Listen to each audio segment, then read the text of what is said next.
అలుపెరుగని పోరాటం చేసే నిరుద్యోగుల ఉద్యోగ ఉద్యమ పోరాటం. లాంగ్ జంప్ లైన్ వల్ల జీవితం కోల్పోయిన నిరుద్యోగుల ఉద్యోగ ఉద్యమ పోరాటం ఇది. గతంలో స్వాతంత్ర్యం కోసం జరిగింది ఉద్యమం. తెలంగాణ రాష్ట్రం కొరకు జరిగిన ఉద్యమం తరువాత తెలంగాణలో మరో ఉద్యమం, రాష్ట్ర స్థాయిలో ప్రతి పల్లెను తట్టి లేపిన ఉద్యమం లాంగ్ జంప్ ఉద్యమం.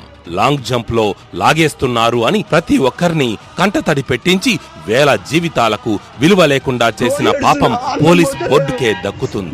అలుపెరుగని 90 రోజుల పోరాటం, ప్రతి జిల్లా నుంచి అభ్యర్థుల ఆవేదన, హైదరాబాద్ నడి బొడ్డున అసెంబ్లీ ముట్టడిలో అడుగడుగున మొల్ల కంచెలు, ప్రగతి భవన్ ముట్టడిలో ప్రతి చోట బంధింపులు, రాస్తారోకోలు, ర్యాలీలు, అరెస్టులు, హౌస్ అరెస్టులు, అనేక అష్ట కష్టాల్లో పక్షుల్లా తిరిగి ప్రతి రాజకీయ నాయకుణ్ణి కలిసి అలసి సొలసి అవమానింపబడి ఆకలి బాధలు ఓర్చుకొని పొట్ట చేత బట్టుకొని ప్రజా నాయకులకి వినతి పత్రాలు సమర్పించి సకల విధాలుగా చచ్చి బతికి చిట్ట చివరికి అభ్యర్థులు ఆవేదన, అన్యాయం అసెంబ్లీకి చేర్చి, గతంలో తెలంగాణ ఉద్యమం జరిగినప్పుడు అన్ని ప్రతిపక్షాలు అన్యాయంపై గళమెత్తిన స్పందించని ప్రభుత్వం.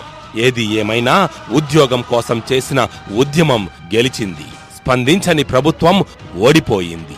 ఉద్యమానికి కర్త కర్మ క్రియలుగా వ్యవహరించి మనలో నాయకత్వ లక్షణాలు బయటకు తీసిన నోటిఫికేషన్ గా చరిత్రలో అసెంబ్లీ సాక్షిగా నిలిచిపోయేలా చేసిన ప్రతి అభ్యర్థి రేపటి భవిష్యత్తు తరానికి కథానాయకుడవుతాడు.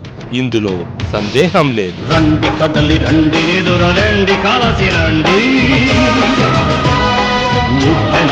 ఉరికి రండి ఉద్యమమై ఉడికి రండి కనుల నుండి మనుల నుండి కనకరాంది శిఖల నుండి కథ చరిత్ర పుటల నుండి కృతజీవుల చితుల నుండి చదతోర్చిన శ్రమజీవుల సమజీవుల జగల నుండి నిదుర లేచే పాన ఈనాటికి మరో దండి. అన్న మాట తెలిసి రండి, కథనానికి కలిసి రండి.